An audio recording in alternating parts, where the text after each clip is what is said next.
সংস্পর্শে থাকলে লাভ আছে না লস আছে? লাভ আছে। এই জন্য মেহেরবানি করে আমরা লাভটা চাই, আমরা ক্ষতি চাই না। কথা বলেন ঠিক কিনা? আমাদের চরিত্র সার্টিফিকেট তো আমার বউরাও দিতে চায় না। কথা বলেন ঠিক কিনা? আমি আব্দুল্লাহ আল মামুন, আমার চরিত্র সার্টিফিকেট আপনি আমার বউয়ের কাছে আনতে যান, ভালো সার্টিফিকেট দেবে নাকি? দেবে? একটু জোরে বলি। কিন্তু আমার আল্লাহ রাব্বুল আলামিন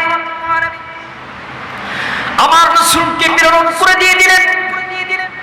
দুনিয়ার কোন নেতা মন্ত্রী ফেমিনিস্ট যারা আমার রাসূলের চরিত্র সার্টিফিকেট দেয় নাই, মোহাম্মদ ইজ্জতুল জালাল আমার রাসূলের চরিত্র সার্টিফিকেট দিয়ে গোটা জাতির জন্য হেদায়েতের জন্য প্রেরণ করে দিয়ে দিয়েছেন। যদি বলি আল্লাহ আপনি কেমন রাসূলের চরিত্র সার্টিফিকেট দিয়ে আপনি গোটা মানব জাতির কাছে আপনি প্রেরণ করে দিয়ে দিলেন। আমার আল্লাহ রাব্বুল আলামিন সূরা কলামের ভিতরে সুন্দর করে সেটাকে লিপিবদ্ধ করে দিয়েছেন মানব জাতি।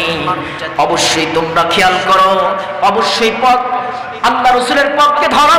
যেই তরিকা আমার রাসূল দিয়েছেন সেই তরিকা অনুযায়ী চলতে পারলেই পরে হেদায়েত। কারণ আমার রাসূলের চরিত্র সার্টিফিকেট একমাত্র আমি দিয়েছি। আমার আল্লাহ রাব্বুল আলামিন সুন্দর করে জানিয়ে দিলেন, ওয়া ইন্নাকা লাআলা খুলুকিন আযীম।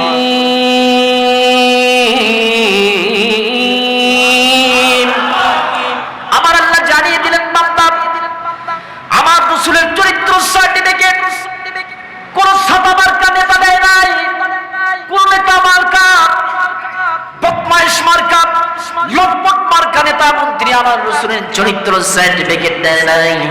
আমি হচ্ছে সেই মোহাম্মদ ইজ্জতুল জালাল লিল্লাহি মা ফিস সামাওয়াতি ওয়াল আরদ। আমি হচ্ছে আসমান জমিনের একচ্ছত্র মালিক সেই মোহাম্মদ ইজ্জতুল জালাল আমার রাসূলের চরিত্র সার্টিফিকেটটা আমি মানুষের কাছে সুন্দর করে খুলে খুলে দিয়ে দিয়েছি। সুবহানাল্লাহ বলি। আমাদের প্রভু এক নবীর উম্মত জীবন বিধানে ওই শিবানী কোরআন। কথা বলেন ঠিক না? আমাদের প্রভু এক নবীর উম্মত জীবন বিধানে ওই শিবানী কোরআন। তবে কেন করো হে মুসলমান, এক হও করিয়া মান। কথা বলেন ঠিক কিনা? এই জন্য আমার রাসূল সাল্লাল্লাহু আলাইহি ওয়াসাল্লাম যেই পথ আমাদের দিয়েছেন এই পথকে গ্রহণ করতে হবে। কোন বেয়াদব নাস্তিক মার্কা ভণ্ড মার্কা ওলিদের পথ আমরা ধরতে চাই না। কথা বলেন ঠিক কিনা? আমার আল্লাহ রাব্বুল আলামিন সুন্দর করে পথ দেখিয়ে দিলেন, কিন্তু আমাদের সমাজে আছে কেউ 8 রশি, কেউ 72 রশি, কেউ 114 রশি নিয়ে জিকির করতেছে। কথা বলেন ঠিক কিনা? এমন সেরা ফিটতেছে মনে হয় ওর কলব পদ্মস্য শেষ হয়ে যাচ্ছে। কথা বলেন ঠিক কিনা? কিন্তু আমার আল্লাহ রাব্বুল আলামিন সেই মোহাম্মদ ইজ্জতুল জালালকে যদি জিজ্ঞাসা করি আল্লাহ কোন পথটাই ধরবো, কোন সুন্দর সঠিক পথকে আমরা গ্রহণ করব, আমার রব্বুল ইজ্জতুল জালাল জানিয়ে দিলেন যে অবশ্যই তোমরা আমি যে পথটা দিয়েছি, আমি যে রশিটা দিয়েছি এই রশিটা ধরতে পারলেই পরে তোমাদের জন্য হেদায়েতের পথ। সুবহানাল্লাহ। কেমন হেদায়েতের পথ? আমার আল্লাহ রাব্বুল আলামিন কুরআনুল কারীমে সুন্দর করে জানিয়ে দিলেন, ওয়াতাসিমু বিহাবলিল্লাহি জামিয়া ওয়ালা তাফাররাকু। জোরে বলি আল্লাহু আকবার। আল্লাহ জানিয়ে দিলেন যে দুনিয়া ও বাংলাদেশের মুসলমান, ও পৃথিবীর মুসলমান শুনে রেখে দাও, তোমরা যে পথ ধরতেছ এই তরিকা এক পীর সাহেবতে চলে গেছে, আরেক তরিকা আরেক পীর সাহেবতে চলে গেছে। এই তরিকা তো আমি ভাগ করে ইসলামে দেই নাই, আমি একটাই রশি দিয়েছি, সেটা হচ্ছে আল কোরআনের রশি। সেই আল কোরআনের রশিটা যদি তোমরা ধরতে পারো, ওয়াতাসিমু তোমরা গ্রহণ করো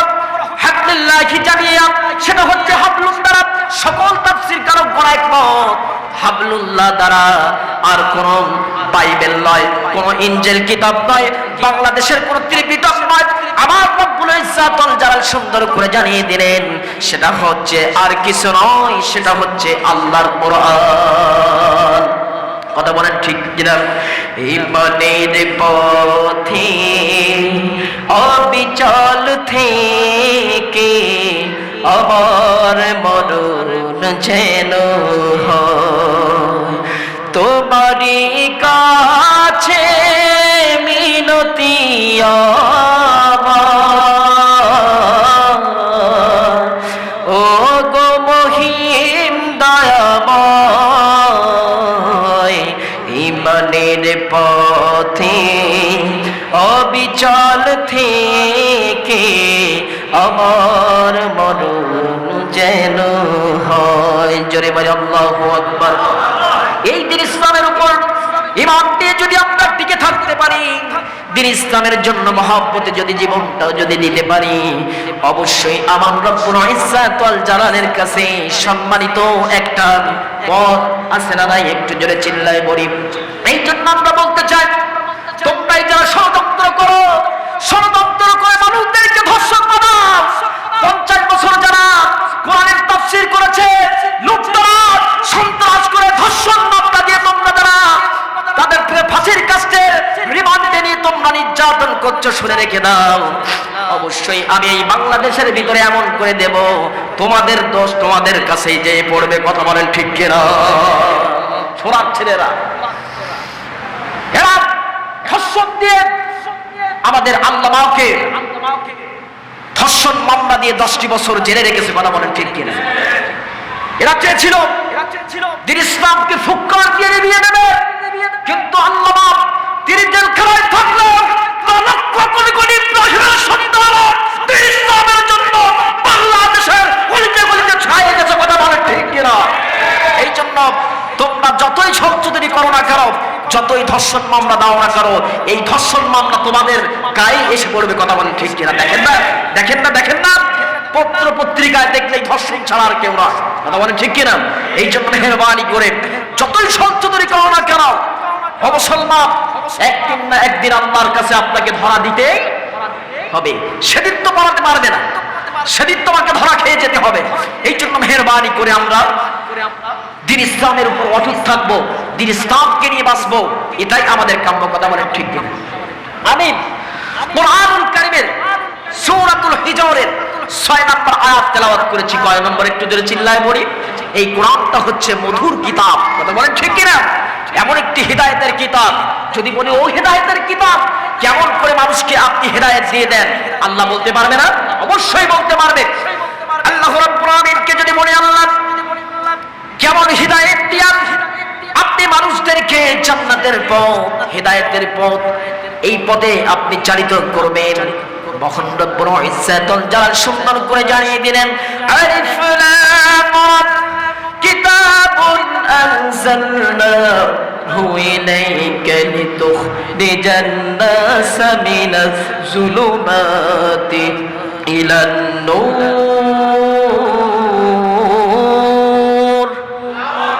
সকলে বলি, জোরে বলি আল্লাহু আকবার। কারণ আল্লাহ রাব্বুল আলামিন সুন্দর করে জানিয়ে দিয়েছেন, বান্দা আলিফ লাম রা, এটি এমন একটি কিতাব, কিতাবুন আনজালনাহু ইলাইকা লিতুখরিজান নাস মিনাজ যুলুমাতি ইলান নূর। হে নবী, আপনার কাছে একখানা এমন একটা কিতাব দিয়েছি, যেই কিতাবটা দিয়ে আপনি মানুষদেরকে, গোমরাহি পথের মানুষদেরকে আপনি আলোর দিকে নিয়ে আসতে পারেন, জান্নাতি পথের দিকে নিয়ে আসতে পারেন। এই জন্য কোরআনটা হিদায়াতের জন্য দিয়েছি। ও মানব জাতি, আমরা অনেকেই জানি, অনেকেই কিন্তু কোরআন পড়তে পারি না। কথা বলেন ঠিক কিনা? অনেকে কোরআন পড়তে পারি নাকি? অনেকেই আমরা কোরআন পড়তে পারি না, কিন্তু তারপরেও যারা ইসলাম দিয়ে, কোরআন দিয়ে বাজে মন্তব্য করে, তাদের জিহ্বা কাটতেও আমরা দেরি করি না। কথা বলেন ঠিক কিনা? এই জন্য মেহেরবানি করে আমরা কোরআনের সংস্পর্শে থাকবো, অবশ্যই ওই কোরআন আমাদের জন্য সুপারিশ করবে। সুবহানাল্লাহ বলি একটু। আল্লাহ রাসূলের হাদিস, যে ব্যক্তি কোরআন অনুযায়ী তাদের জীবন পরিচালনা করবে, অবশ্যই কাল কিয়ামতের ময়দানে ওই কোরআন তার জন্য সুপারিশ করবে। সুবহানাল্লাহ বলি। এই কোরআন সুপারিশ করুক, আমরা চাই কি চাই না? আমরা আল্লাহকে চাই, রাসূলকে চাই, এই জন্য মেহেরবানি করে আমরা কোনো সলচুতি করবো না। কথা বলেন ঠিক কিনা? এখন আমি ভূমিকা যা বলেছি, আল্লাহ পাক আমাদের আমল করার তৌফিক দেন। আমি সিরাতের উপরে কিছু আলোচনা করব। আপনারা শুনতে রাজি আছেন কি? আছেন? আপনারা শুনতে রাজি আছেন কি? আমি কোরআনুল কারীম থেকে সূরাতুল হিজরের 6 নম্বর আয়াত তেলাওয়াত করেছি। কয় নাম্বার? 6 নাম্বার। মহান রব্বুল ইজ্জাতুল জালাল আমার রাসূলের উপর যখন 40 বছর অবতীর্ণ হয়ে গেল, আমার মহান রব্বুল ইজ্জাতুল জালাল যখন নবুয়ত প্রাপ্ত হলেন, আমার রাসূলকে যখন নবুয়ত প্রাপ্ত করলেন, মহান রব্বুল ইজ্জাতুল জালাল সুন্দর করে জানিয়ে দিলেন, যখনই এই দাওয়াতটা দিলেন, কাফের মুশরিকরা তারা চড়াও হয়ে রাসূলের উপর নির্যাতন করলো এবং ঠাট্টা বিদ্রূপ করলো। এই ঠাট্টা বিদ্রূপের যারা কাফের মুশরিকরা ঠাট্টা বিদ্রূপ করেছিল, সেই কথাটা মহান রব্বুল ইজ্জাতুল জালাল সুন্দর করে কোরআনুল কারীমে দিয়ে দিলেন। তাদের ঠাট্টা উপহাসটা কেমন ছিল সেটাও আল্লাহ রাব্বুল আলামিন তিনি সুন্দর করে জানিয়ে দিলেন। আল্লাহ রাব্বুল আলামিন 15 নম্বর সূরাতুল হিজর 6 নম্বর আয়াতে সুন্দর করে জানিয়ে দিলেন, ওয়াকালু ইয়া আইয়ুহাল্লাযী নুসিলা আলাইহি যিকরু ইন্নাকা লামাজনুন।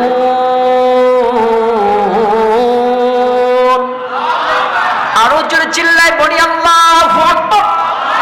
আমার আল্লাহ রাব্বুল আলামিন তাদের মুখের কথাটা এভাবেই কোট করে কোরআনুল কারীমের ভিতরে দিয়ে দিলেন, কারণ আবু জেহেল, উতবা, সাইবা তার নাতিপোদ্দা গোষ্ঠীরা থাকবে না, কিন্তু তাদের নাতিপোদ্দা গোষ্ঠীরা এই বাংলার জমিনে আজও আছে না নাই? আছে না নাই? অবশ্যই আছে। তারা চায় এই দিন ইসলাম থেকে মানুষদেরকে বিচ্ছিন্ন করে দেবে, কিন্তু দিতে পারবে না। কারণ হচ্ছে আল্লাহ এই যে ধনীটার পাওয়ার যে কত, একমাত্র আল্লাহ পাকই তার বান্দার উপর তার নিয়ামতকে সুন্দর করে আল্লাহ রাব্বুল আলামিন দিয়েছেন। আমার নিয়ামত খাওয়ার আমার ভক্ত, আমার তাওহীদের বুলন্দ একত্ববাদ ঘোষণা করে সুবহানাল্লাহ বলি একটু। এই জন্য তারা বলতে লাগলো, হে ওই ব্যক্তি যার উপর কোরআন নাজিল হয়েছে, এ তো শুধু পাগল ছাড়া আর কিছুই নয়। আল্লাহ রাব্বুল আলামিনের হাবিব সর্বপ্রথম পাগল খেতাব উপাধি পেলেন। কি খেতাব উপাধি পেলেন? পাগল। আল্লাহ রাসূলকে মাসতুন বললেন, পাগল বললেন, কিন্তু আমার রাসূল কি পাগল? পাগল নন।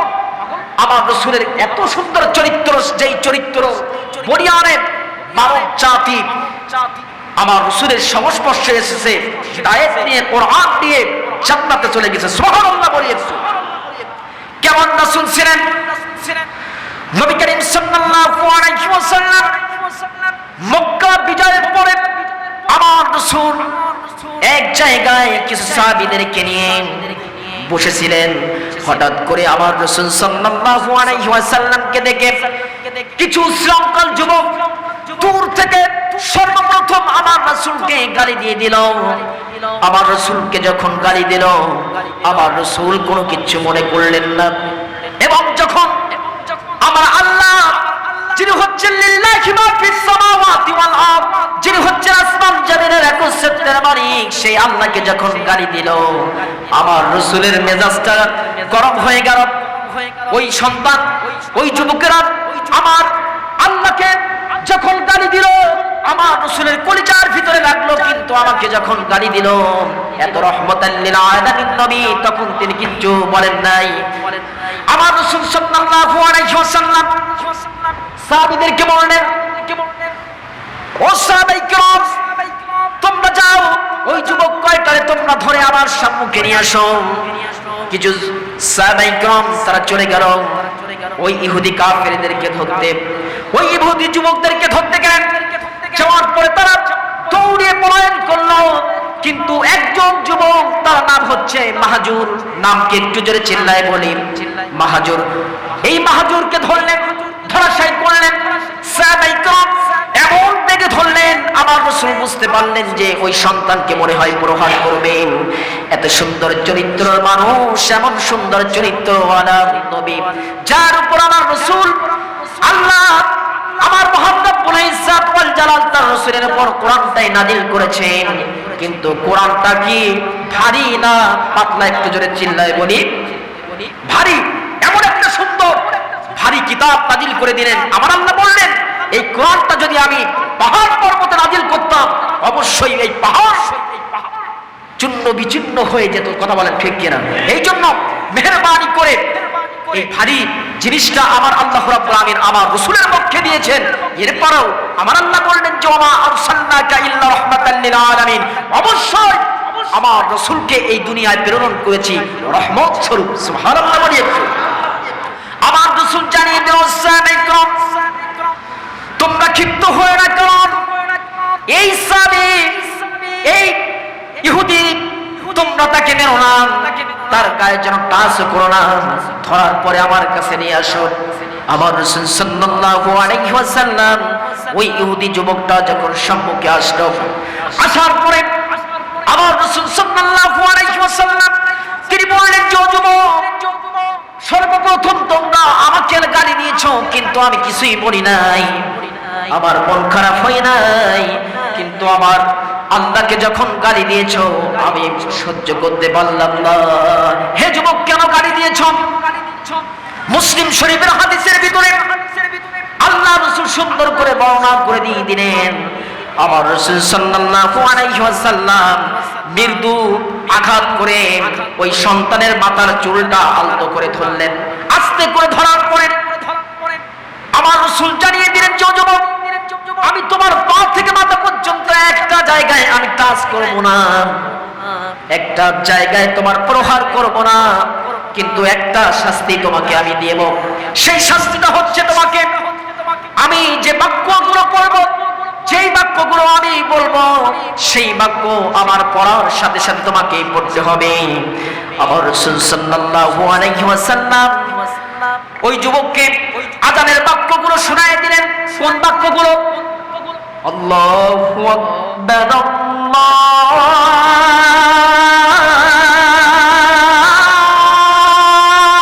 আকবার, আল্লাহু আকবার,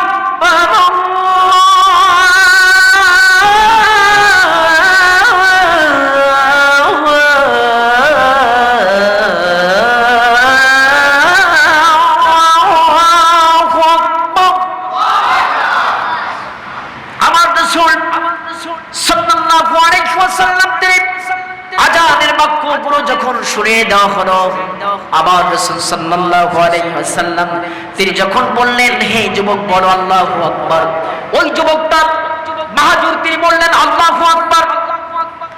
এখন যখন বললেন আশহাদু আল্লা ইলাহা ইল্লাল্লাহ, আশহাদু আন্না মুহাম্মাদুর রাসূলুল্লাহ, হাইয়া আলাস সালাহ, হাইয়া আলাল ফালাহ, আযানের বাক্যগুলো যখন শুনিয়ে দিল, এক এক করে ওই যুবক যখন শুনলেন, শোনার পরে আমার রাসূল সাল্লাল্লাহু আলাইহি ওয়াসাল্লাম আলতো করে যে চুলের মুঠিটা ধরেছিল, চুলকে ধরেছিল আস্তে করে, আমার রাসূল সাল্লাল্লাহু আলাইহি ওয়াসাল্লাম চুলটাকে ছেড়ে দিয়ে বললেন, ও যুবক, তোমার শাস্তি দেওয়া শেষ হয়ে গেছে, মেহেরবানি করে তোমার শাস্তি দেওয়া হয়ে গেছে, তুমি এখান থেকে চলে যাও।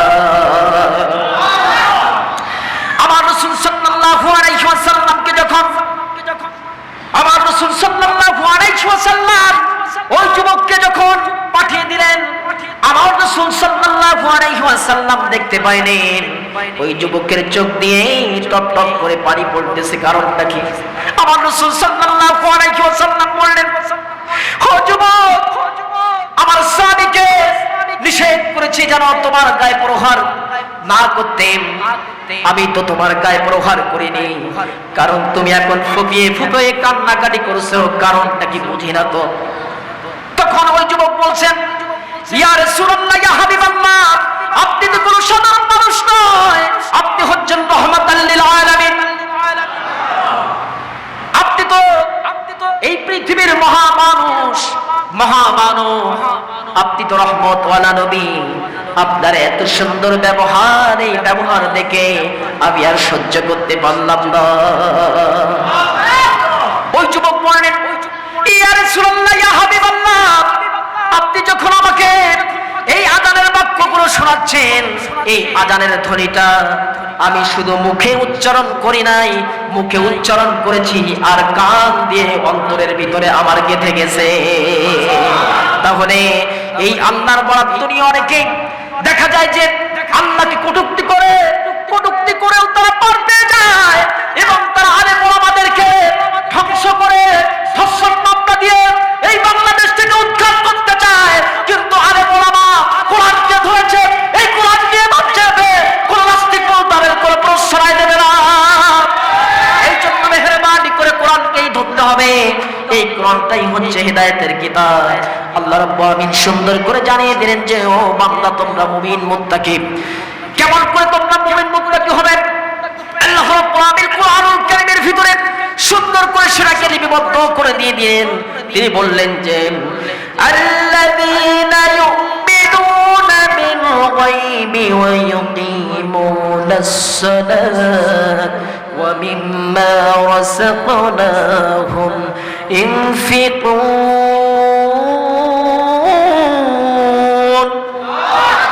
আরো জোরে চিল্লায় বলি আল্লাহু আকবার। আমার আল্লাহ রাব্বুল আলামিন সুন্দর করে জানিয়ে দিলেন বান্দা আল্লাযীনা ইউমিনুনা বিল গায়ব, তোমরা প্রকৃত মুমিন হবে। যখন তোমরা প্রকৃত মুমিন হবে অবশ্যই তোমরা গায়বের প্রতি ঈমান আনবে। কথা বলেন ঠিক কিনা? এবং নামাজ তোমরা কায়েম করবে। এখন নামাজ পড়তে গেলেই আমরা মসজিদের দিকে আযান হয়, মসজিদে নামাজ হয়, আর অনেক কুলাঙ্গার সন্তান রয়েছে মসজিদের পায়ে দিয়ে তখন আর হাঁটে না, তখন বাগানের পথ দিয়ে তারা বাজারে চলে যায়। কথা বলেন ঠিক কিনা?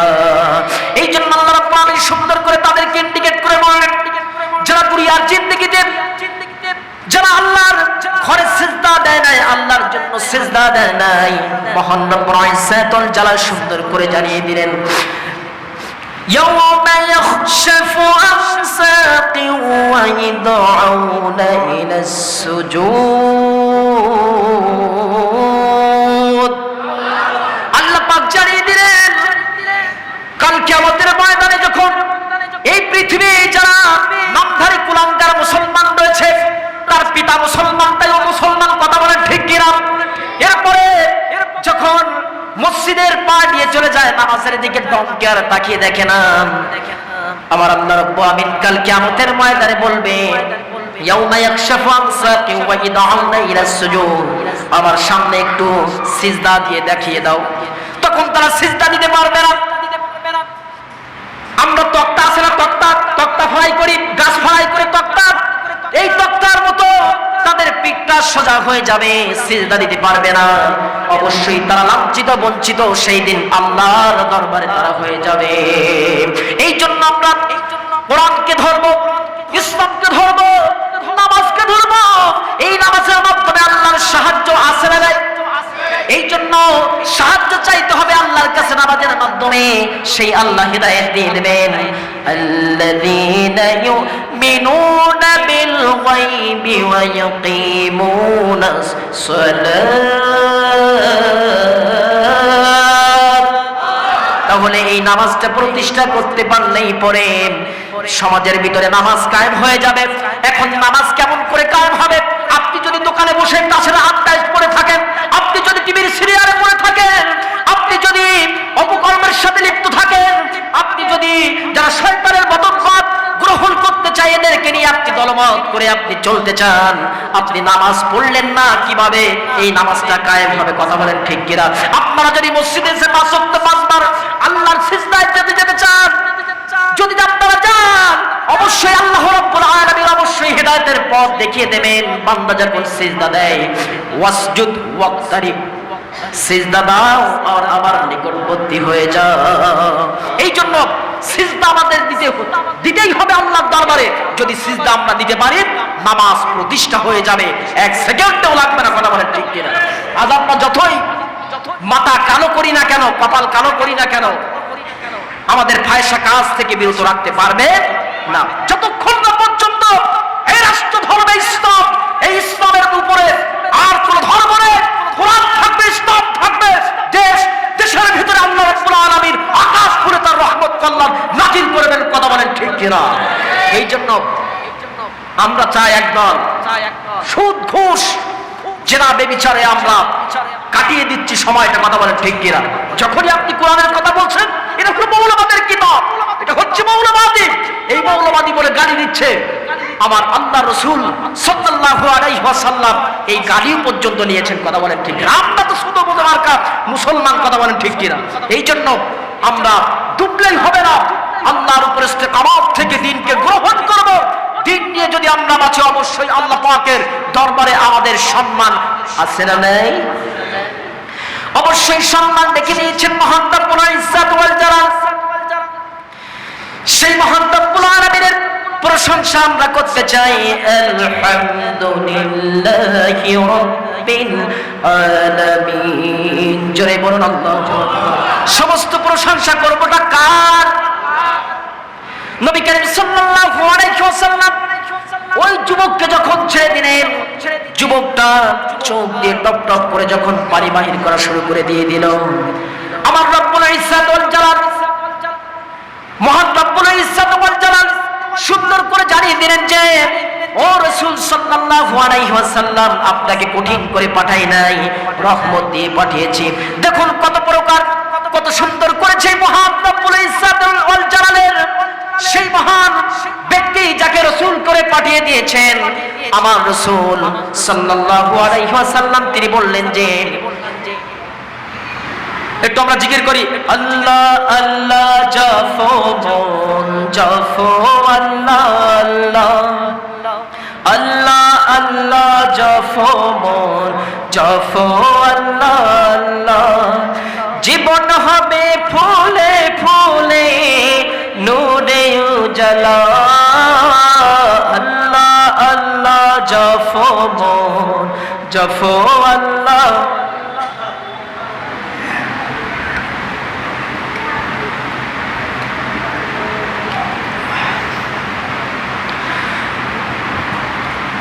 নবী করিম সাল্লাল্লাহু আলাইহি ওয়াসাল্লাম যুবককে যখন ছেড়ে দিলেন, দেওয়ার পরে ওই যুবকটা চোখ দিয়ে টপ টপ করে পানি আসতেছে। আমার রাসূল বলেন, আমি তো তোমার গায়ে হাত দেই নাই, কেন তুমি কাঁদতেছো, কারণটা কি? আমার রাসূলের কথা শুনেন ওই ইহুদি যুবক মাহজুরা তিনি বললেন যে, ইয়া রাসূলুল্লাহ, ইয়া হাবিবাল্লাহ, আমি চিনতে পেরেছি আপনি তো কোনো সাধারণ মানুষ নন, আপনি হচ্ছেন রাহমাতাল লিল আলামিন, আপনার ব্যবহারে আমি মুগ্ধ হয়ে গেছি। সুবহানাল্লাহ বলি।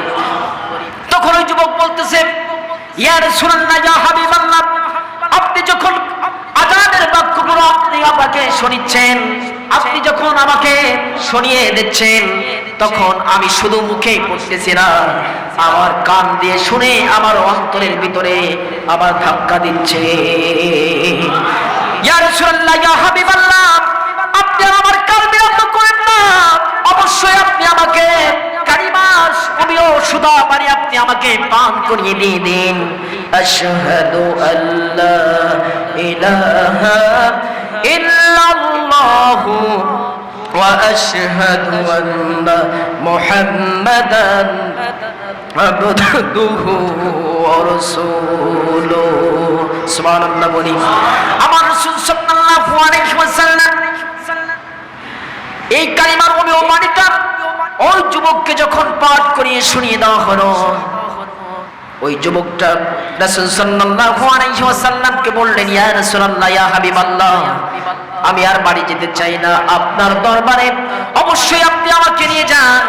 আপনার দরবারে থেকে থেকে আপনার সাথে ইসলামের সবগুলো হুকুম আহকাম আপনি শিখায়ে আমি যেন আমল করতে পারি, আপনি সেইটা শিক্ষা দিয়ে দেন। সুবহানাল্লাহ বলি।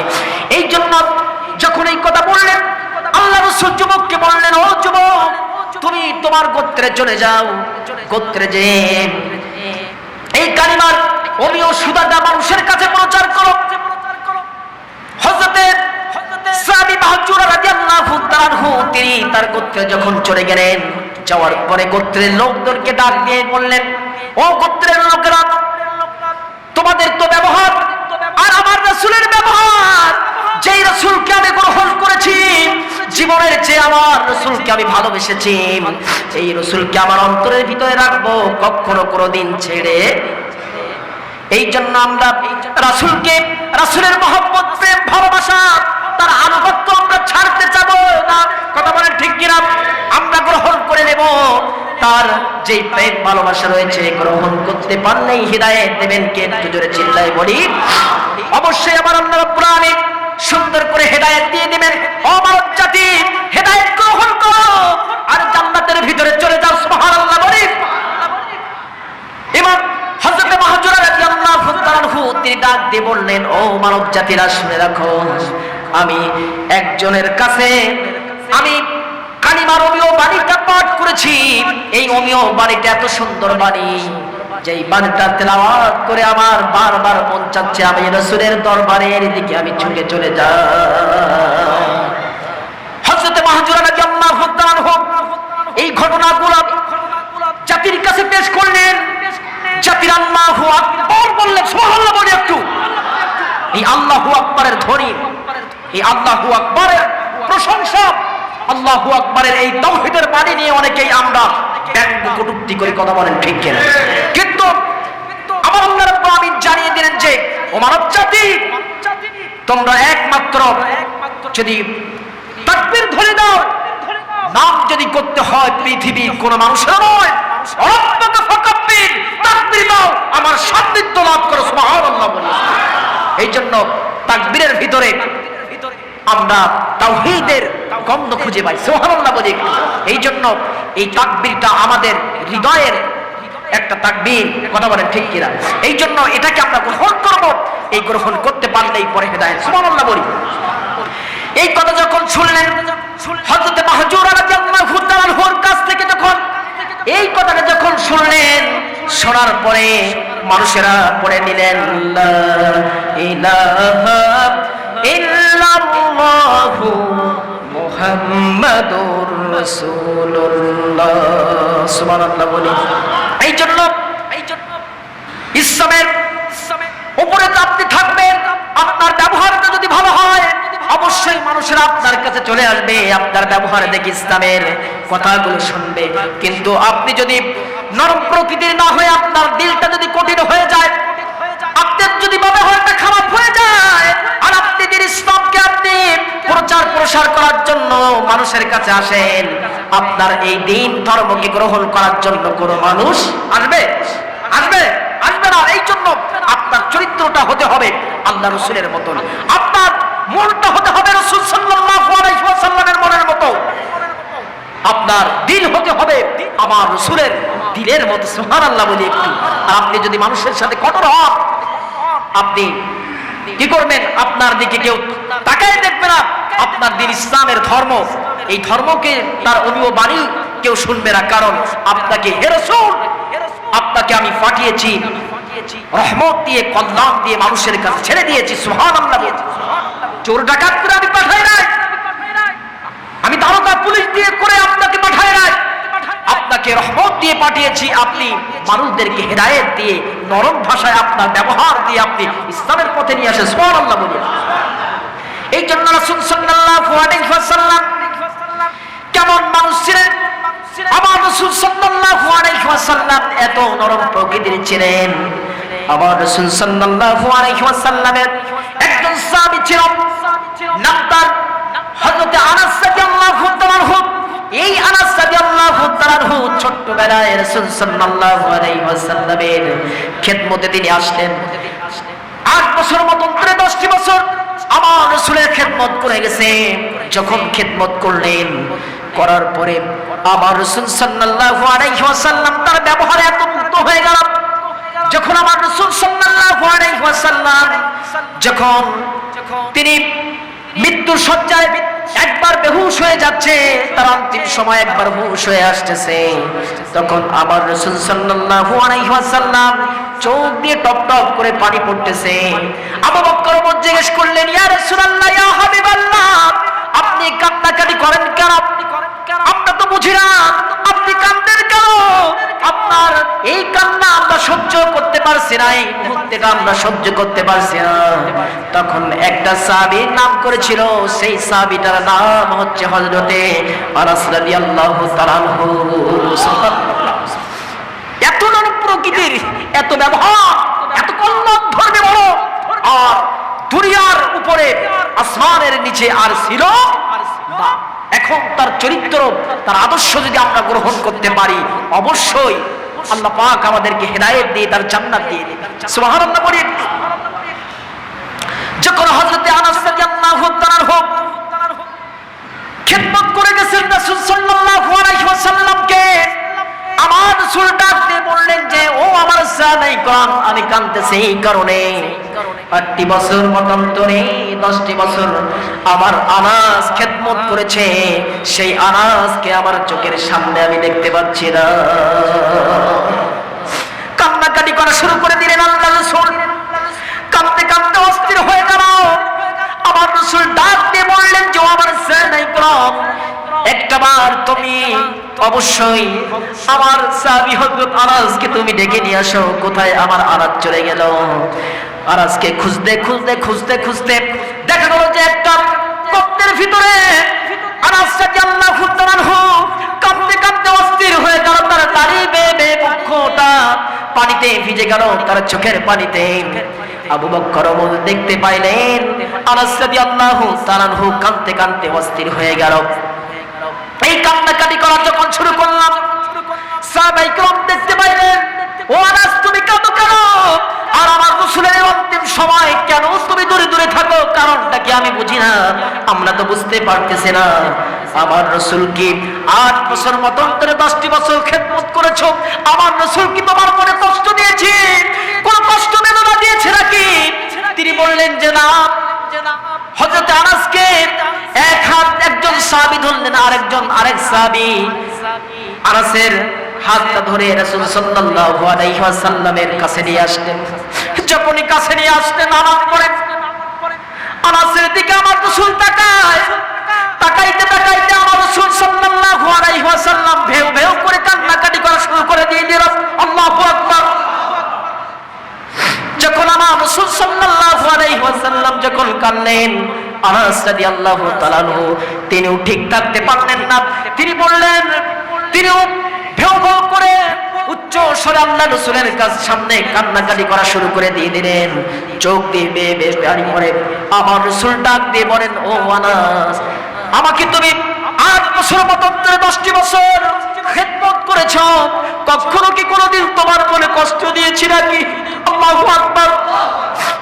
হযরত আনাস রাদিয়াল্লাহু তাআলা তিনি বললেন যে ইয়া রাসূলুল্লাহ, ইয়া হাবিবাল্লাহ, না।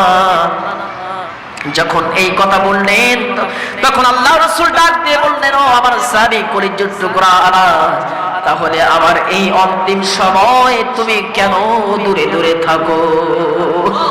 আনাস রাদিয়াল্লাহু তাআলা তিনি বললেন, ইয়া রাসূলুল্লাহ, ইয়া হাবিবাল্লাহ, আমি এই জন্য কান্নাকাটি করি, এই জন্য আমার চোখ দিয়ে টপ টপ করে পানি আসতেছে, কারণটা আপনার এই অন্তিম সময়ে আমার সহ্য হচ্ছিল না, এই জন্য আপনার সামনে থেকে আমি দূরে দূরে আনাস অবস্থান করেছিলাম। হযরত আনাস রাদিয়াল্লাহু তাআলা তিনি কাঁদতে কাঁদতে অস্থির হয়ে গেলেন। তখন আমার রাসূল সাল্লাল্লাহু আলাইহি ওয়াসাল্লাম তিনি বলেন, ও আনাস, তোর মনে যদি এই আকুতি বেদনা, এই ভালোবাসা, প্রেম, আনুগত্য যদি হয়ে থাকে, ও আনাস, তুই শুনে রেখে দে, 8টি বছর মতান্তরে তুই 10টি বছর আমাকে খিদমত করে গেছিস। এই খিদমত করার কারণে আমি তোকে একটা সার্টিফিকেট দিয়ে দিচ্ছি, অবশ্যই তুমি আমার এই দুনিয়ার জিন্দেগিতে 8টি বছর 10টি বছর খিদমত করে গেছো। স্পেশাল জান্নাতে আমার কোনো খাদেম থাকবে না, জান্নাতে স্পেশাল খাদেম হিসেবে ও আনাস তুমি আমার পাশে পাশে সর্বক্ষণ থেকে যাবে। এই হচ্ছে আমার নবী, এই হচ্ছে রাসূলের সিরাত, এই হচ্ছে রাসূলের আনুগত্য।